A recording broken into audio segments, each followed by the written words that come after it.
I'm gonna die. No, you're not. You're Australian. We're impossible to kill.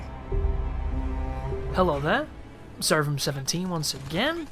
This is my Battlefield 1 hard difficulty video walkthrough. This is the final mission of the second war story, and it is Forte et Fidele, which this to me is one of those beautiful, striking, interesting looking missions, because not only are we doing more of the awesome flying in a really beautiful sky, but it then just crescendos with a sequence where we take down Zeppelins. And I thought the Zeppelins were going to play a bigger part in this game. And I think the finale of the final story, taking down a train in a sandy village, is nowhere near as striking as this one. If I had to change the level in any way, I would do so, because I think when we land on the Zeppelin and we go inside it, I think that should have been an extended sequence of firefights. If they'd have done that, they could have added a 10 minutes worth of gameplay, made it quite challenging, and it could have been really fun going through those claustrophobic walkways and taking people on with the submachine guns and all the destruction happening, and you're inside a burning Zeppelin as it's coming down, and planes could have been crashing through and gunfire streaking the catwalks. It could have been really, really interesting, and it still is. It's just reserved to being set pieces rather than gameplay sections. So once you've taken out those initial fighters, being nice and aggressive, you have to take out a couple of these bombers. And the bombers are pretty weird, because you notice how there's that red thing that's flying with them? But it's not actually on the bomber, it's kind of it's in this vicinity, so please look this way. And then it vanishes. So that is a bomber right there. It is a rather grey looking plane that has yellow highlights on it. You have to use your map and use those HUD elements to go towards them, and then just look for the signifier and then put them down. If you fly into anybody, you're going to have to repair, because it generally takes about 30 away. It can be a kill if it's an ally, but fuck those guys. And all we're going to do here is focus on the bombers. You can take out the stragglers if you want to, but there's so many of them, it seems to be a bit of a waste of time, and you need to be up on your life here. Repairing is interesting because you can still fly and turn and bank and go high and low, but you cannot increase or accelerate your speed. So you are kind of a sitting duck in a lot of ways, and you cannot return fire either. So repairing is a choice that is often mirrored or paired with going higher or going lower to be more evasive, because if you don't do that you can get stripped. And there are a lot of enemies here that like to shoot us. It makes it feel a bit more involved, but it also can... Look at my life right now as I commit to shooting this in a rather linear formation. He stripped me down there a good 30-40 parts, so we're going to have to fix that. Look, I'm down to 30. I start repairing, I'm down to 20, I'm down to 7. This was real hairy, but I got the repair off, and as soon as you get one repair, you can generally stagger into a few more repairs. Never stop repairing until you're max, and then you can go back and start initiating combat again. But that was a close call. Check your radar, check for the bombers, and then look for those grey and yellow highlights. But do you see what I mean? A little bit disorientating at this moment in time to find your target, and I think the map could have been better here. I think the diamonds could have cut off one side, and depending on where the peak of the triangle was, would have told you whether they were above you or below you. But for some reason the minimap just kind of says it's there with no reference of how high or low it is, which can be confusing. But this is the destroy the enemy airships, and there's a few things to bear in mind right now. If you go low towards the Zeppelins, they will hit you with anti-air guns that strip you really quick. If you fly into the Zeppelin, you die instantly, and if you fly above it, you're going to get swarmed by people attacking it, like what's happening right now. So what I'm going to do here is I'm going to angle my descent towards the Zeppelin, I'm going to strafe the flank of it, and then I'm going to swing out while repairing. Once I'm fully repaired and I've got a little bit of distance, I'm going to hook around again, and I'm going to do another strafing run.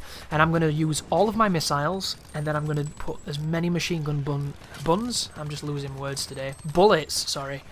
into the hull as I can, wait for my life to come back, wait for my missiles to regen, and then just keep on doing that. And all you have to do is focus on one of them, and then fly over the second one, and it'll trigger the interactive moment.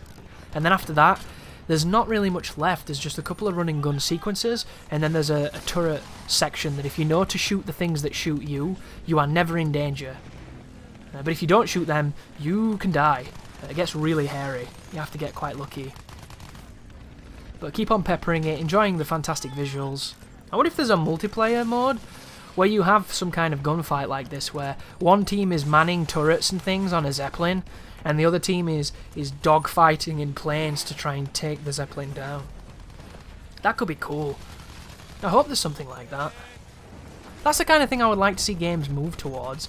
Can you imagine a level on Uncharted? You know the convoy level where there's a massive convoy and it's being attacked by Nathan Drake and the Sinbad people?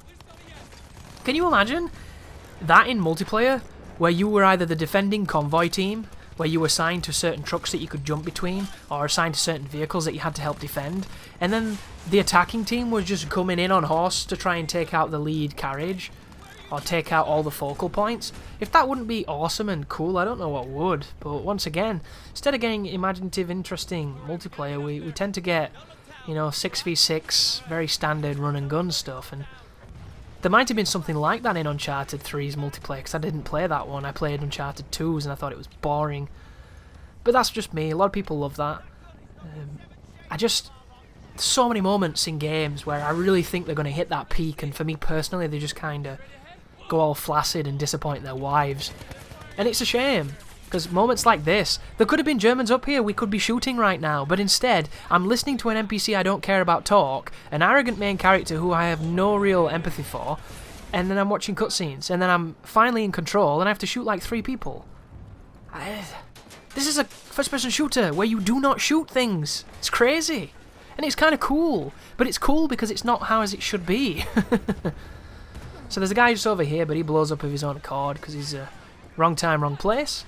And as you push through this corridor, there's going to be a couple of dudes just over here once you pick up this gun. This gun signifies combat's coming. It gives you a sub. I end up using the Magnum, and I do 2 really clutch headshots or instant kills with that gun. And I was not expecting to land either of those shots. I was just trying to suppress. Really interesting.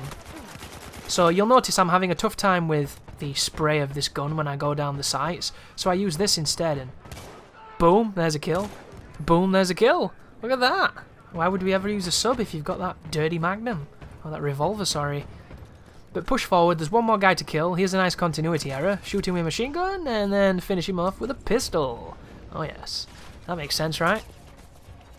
And now, this is where the sensitivity really kills me. Because when I go in this turret, it's way different control-wise, so I have to do super micro adjustments on the analogs or I just miss.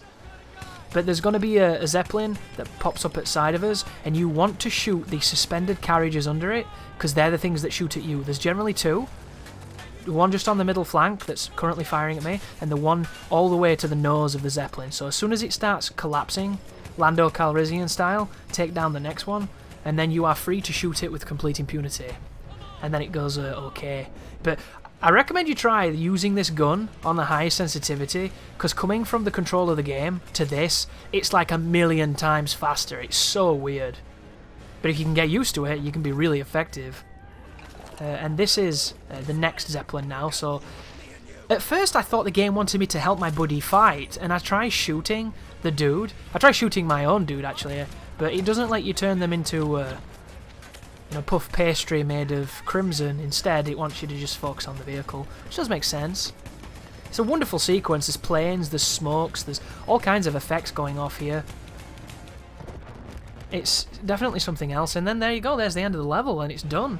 Crazy, fun, seems like an epic finale, doesn't it? But it's the second level. Weird. Thank you for watching. You take care now.